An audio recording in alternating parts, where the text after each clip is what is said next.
Masalah kemiskinan dan pengangguran dalam dimensi yang terdapat dalam perimbang-imbangan kondisi saat ini merupakan sumber utama keresahan yang mengganggu kestabilan masyarakat, memperkeruh suasana hubungan antar negara, dan membahayakan perdamaian dunia.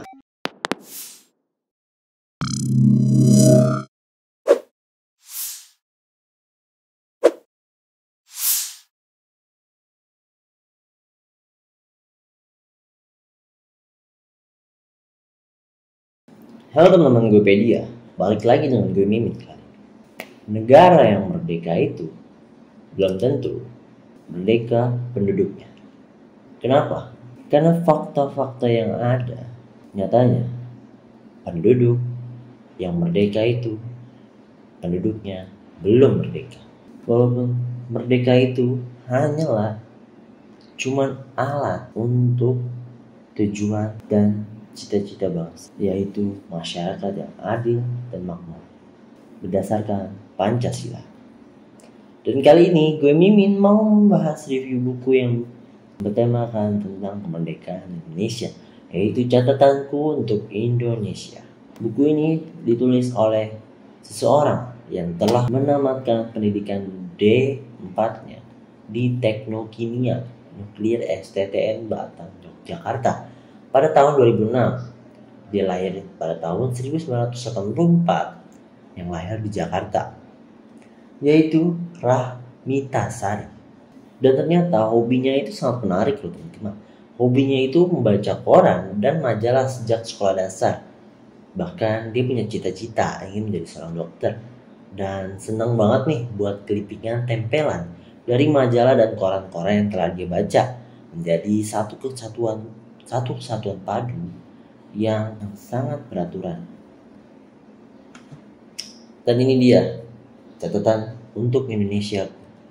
Buku ini sendiri berisikan tentang untuk membantu para pembaca, khususnya mahasiswa, siswi milenial yang ingin belajar sejarah dengan bahasa yang mudah dipahami. Berisikan 11 part yang saling berhubungan dan intinya ada di part 5, yaitu di tata ekonomi internasional yang sangat bermanfaat bagi negara berkembang. Dalam hal itu, salah satu sasaran pokoknya dalam tata ekonomi internasional yaitu memperkecil pemisah antara taraf hidup di negara-negara kaya dan negara-negara miskin.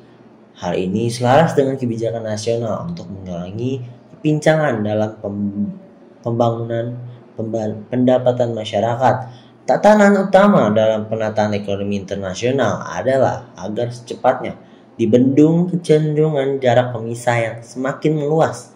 Berikut jarak pemisah dikurangi dalam jangka waktu tertentu menurut target yang spesifik dalam konstelasi internasional. Kebijakan untuk mengurangi jarak pemisah kiranya memakan waktu yang lebih lama.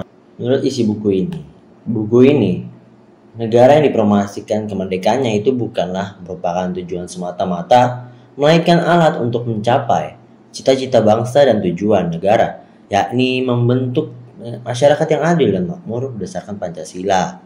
Bila sebelum proklamasi kemerdekaan, sejarah bangsa Indonesia adalah sejarah daripada suatu bangsa yang bergerak dan berjuang untuk memperoleh kemerdekaannya dari tangan para penjajah. Maka semenjak proklamasi kemerdekaan, sejarah bangsa Indonesia adalah sejarah daripada suatu bangsa yang merdeka dan bernegara.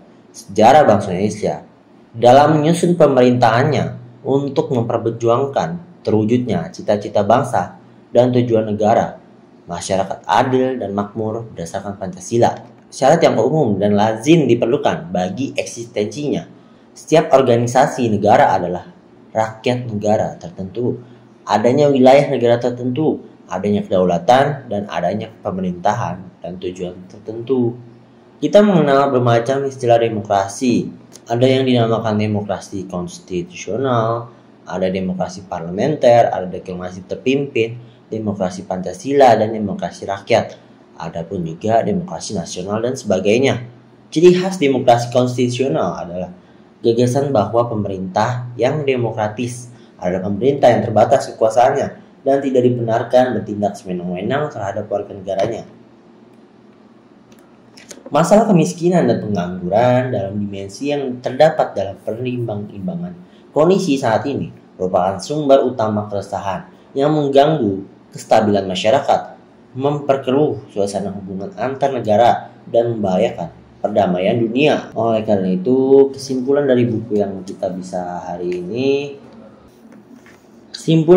ini, karena itu penataan ekonomi internasional merupakan perjuangan universal demi keselamatan umat manusia.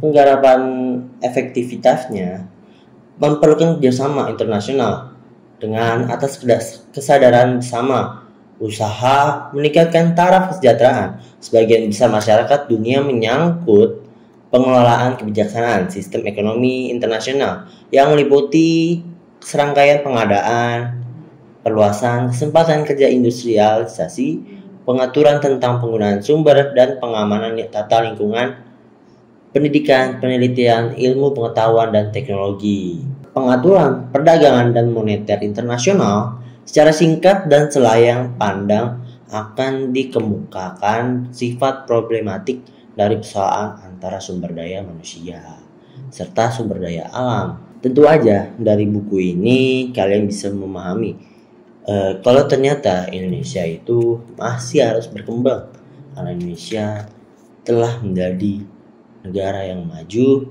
namun kita kembali lagi ke negara berkembang. Karena itu kita harus tetap maju ke depan sehingga kita akan mengalami yang namanya menjadi negara yang maju. Oh ya, ingetin lagi nih guys, jangan lupa ya kalian untuk subscribe channel ini, dan jangan lupa untuk kalian komen, like, share, dan subscribe.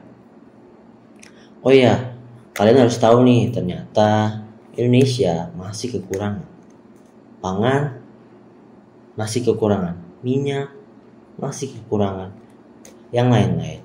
Karena itu Indonesia harus sejahtera nih. Kita memiliki fasilitas tanah yang banyak, yang luas, hutan-hutan juga banyak sekali. Masa kita kalah sama negara-negara yang minim dengan fasilitas tersebut?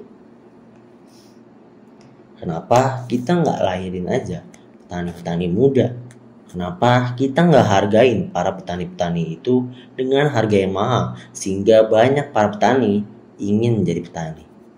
Oke, jika kalian masih ingin mencari tahu lengkapnya isi dari buku ini, kalian bisa langsung aja cek di www.guepedia.com, atau kalian juga bisa langsung ke